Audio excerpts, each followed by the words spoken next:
That was really nice of you to stand up. Thank you so much. That was incredible. How are you doing?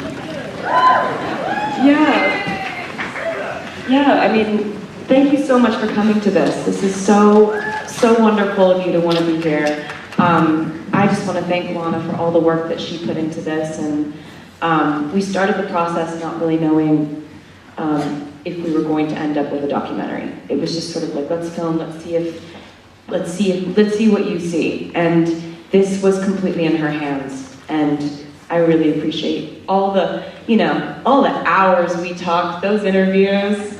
There were a lot of hours that she had to hear me talk about my feelings. So, thank you. Thank you so much for everything you are, all the work you put in, all the thought and care and empathy you put into what you do. Thank you so much.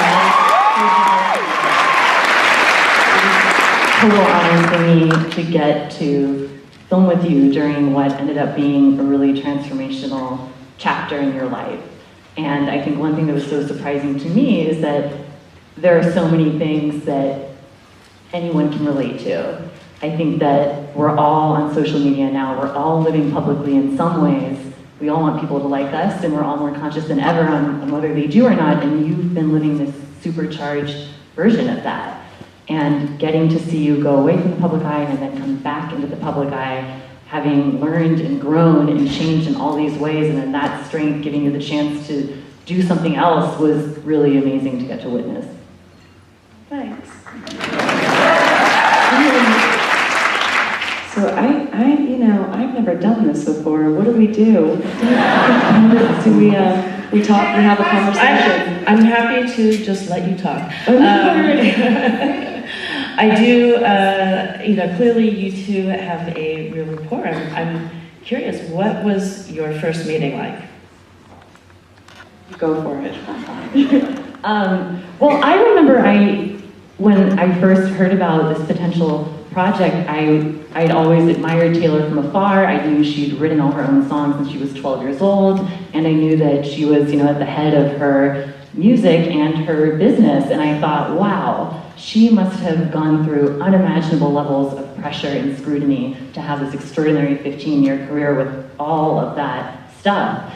And when we first met, Taylor immediately wanted to talk about narrative structure in documentary film. We connected very easily as storytellers, I feel like, and we talked about ideas, we talked about documentaries we liked and that we didn't like. I remember you saying that you didn't like documentaries that felt like propaganda, and I was thrilled to hear that because I feel the same way. And we talked about how you were really interested in doing something that wasn't like a lot of pop star documentaries, something that felt really raw and intimate and real, and you really wanted to give me space as a director to bring a perspective to the project, and that was such a gift for me. So I remember just, storytelling the bat and how exciting that was. I remember the same thing. I think she puts it in a really beautiful, eloquent, articulate way, but I just really I watch a lot of TV, I watch a lot of documentaries, I watch a lot of movies, and I'm a fan of what she had done. I really want to say thank you to Lisa at Netflix for really kind of showing me Lana's work. Lana's work before she worked with me, a film called After Tiller was one that I thought that the way that she was so artfully maneuvered through such a touchy subject with such emotional intelligence. That was what made me such a fan. And I just really wanted to talk about your work.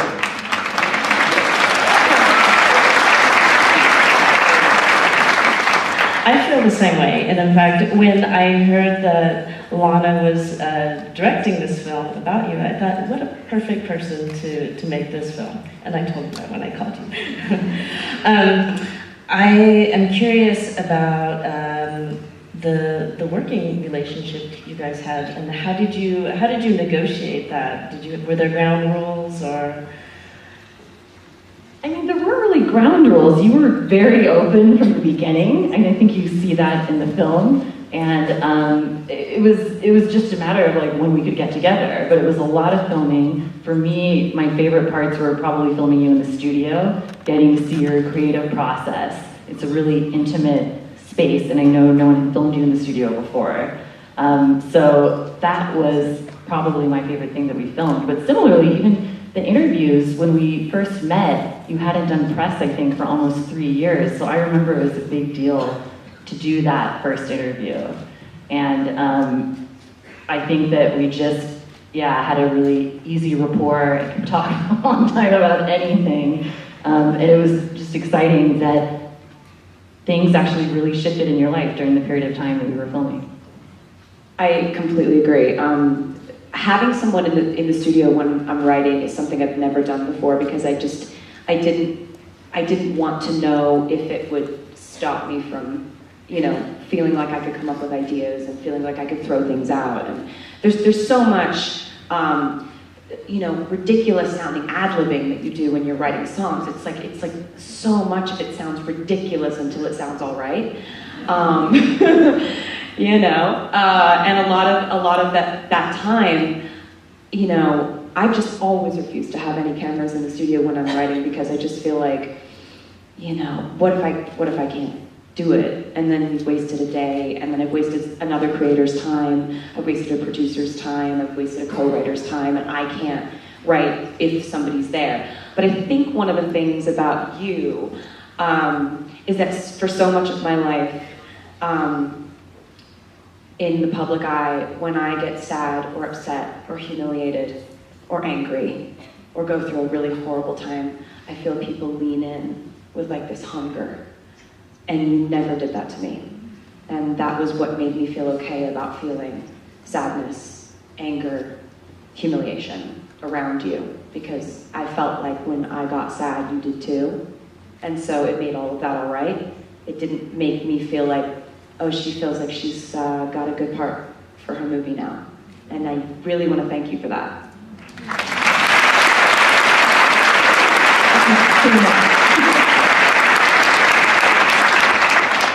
There's such a strong theme of approval and needing to make others happy.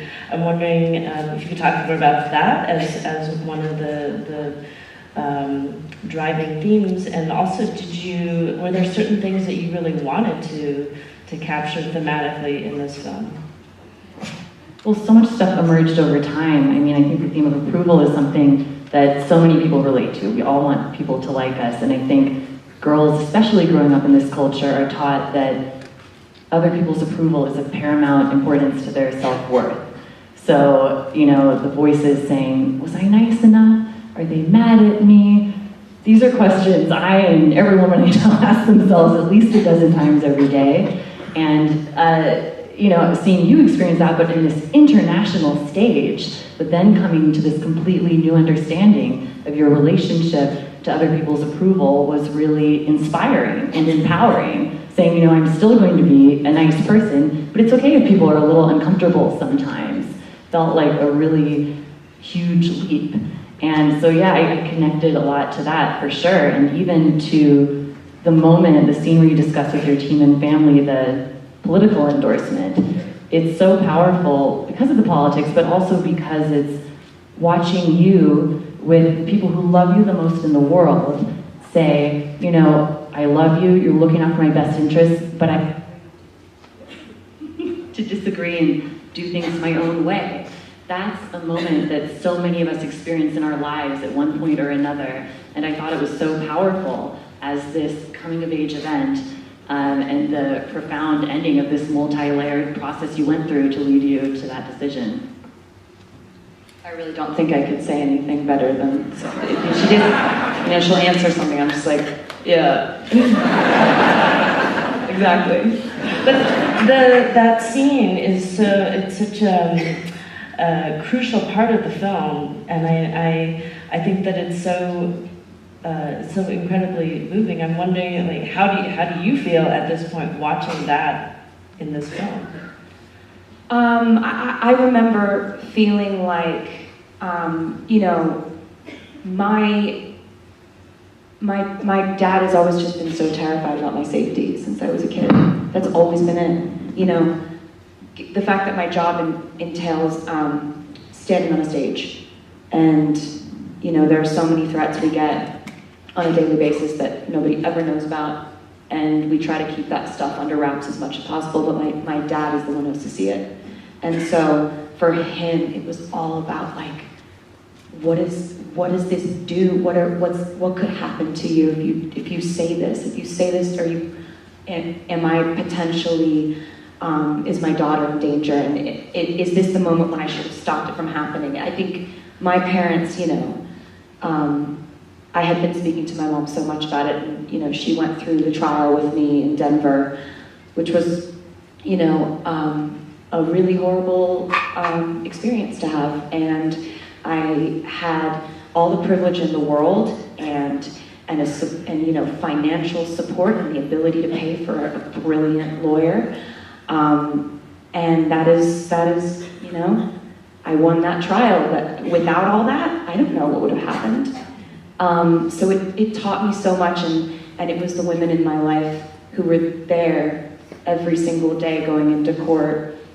And, you know, that for me was a very, you know, our political opinions and our opinions are defined by what happens to us in our life. So that was one of the things that happened to me in my life, and seeing what was happening in my home state. And then it all culminating in having to have a conversation with people who have been so wonderfully supportive of me throughout my entire career, feeling so afraid for my safety. And so it's a really real moment for me to watch that back. You know, there's such a timeliness to this film, and and I think that when I watch this film, I feel like it has the possibility to make such like real impact. Like I want all young women everywhere to see this film, because I feel like that's the power of this film.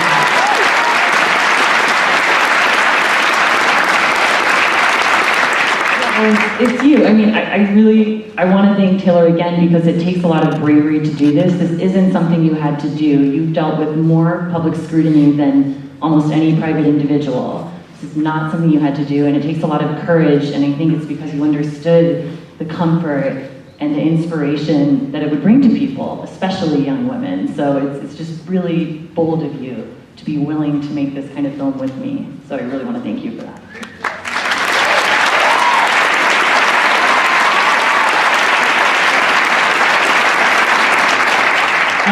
We unfortunately have to start wrapping things up, but Taylor, I have one last question for you.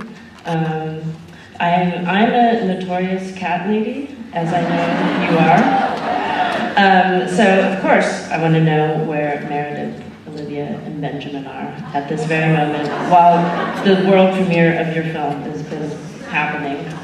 Well, they're right in the back row, just right up there. No, they're not here. I'm sorry. I wish they were, but unfortunately they don't care about anything that I do. But I love them so much.